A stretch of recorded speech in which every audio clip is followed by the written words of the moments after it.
Hi friends, welcome to day 9 of Navratri prasadam series. ఈరోజు అయితే అమ్మవారు దుర్గాదేవి రూపంలో మనకైతే దర్శనం ఇస్తారు. ఈరోజు అమ్మవారి కోసం నిమ్మకాయ పులిహార అయితే ప్రిపేర్ చేశాను. మనకి ఇంట్లో మామూలుగా నిమ్మకాయ పులిహార ఎలా చేస్తారో తెలిసే ఉంటుంది కాబట్టి ఈరోజు మనం దుర్గాదేవి యొక్క చిన్న కథను అయితే చెప్పుకుందాము ఈ వీడియోలో.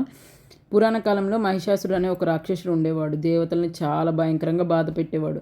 కాకపోతే ఈయన ఏం చేశాడంటే ఒక తపస్సు చేయడం వల్ల బ్రహ్మదేవుడు అతనికి ఒక వరం ఇస్తాడు. స్త్రీ చేతిలోనే నువ్వు మృతి చెందుతావని ఒక వరాన్ని అయితే పొందుతాడనమాట. అందువల్ల అతన్ని ఎవ్వరూ చంపలేకపోయేవారు.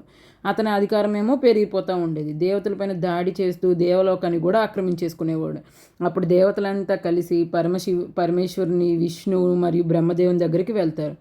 వారు తమ కోపాన్నంతా ఒక చోట కేంద్రీకరిస్తారనమాట. ఆ శక్తితోనే మనకి దుర్గాదేవి అవతరిస్తారు. ఆమెకి దేవతల ఆయుధాలు కూడా ఇస్తారు. ఇంద్రుడి యొక్క వజ్రాయుధాన్ని, విష్ణు యొక్క చక్రాన్ని, శివుడి యొక్క త్రిశూలాన్ని కూడా ఇస్తారు.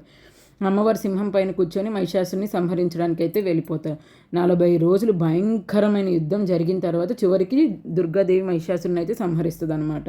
ఈ సంఘటన గుర్తుగానే మనకి దసరా నవరాత్రుల పండుగ అయితే జరుపుకుంటారు. అందులో ఒక అవతారమే దుర్గాదేవి. ఈ వీడియో నచ్చితే లైక్ అండ్ కమెంట్. ఈరోజు మీరైతే ఏ ప్రసాదం చేశారో అది కూడా కమెంట్స్లో చెప్పండి. బాయ్ ఫ్రెండ్స్, ఈ వీడియో ఇంతే.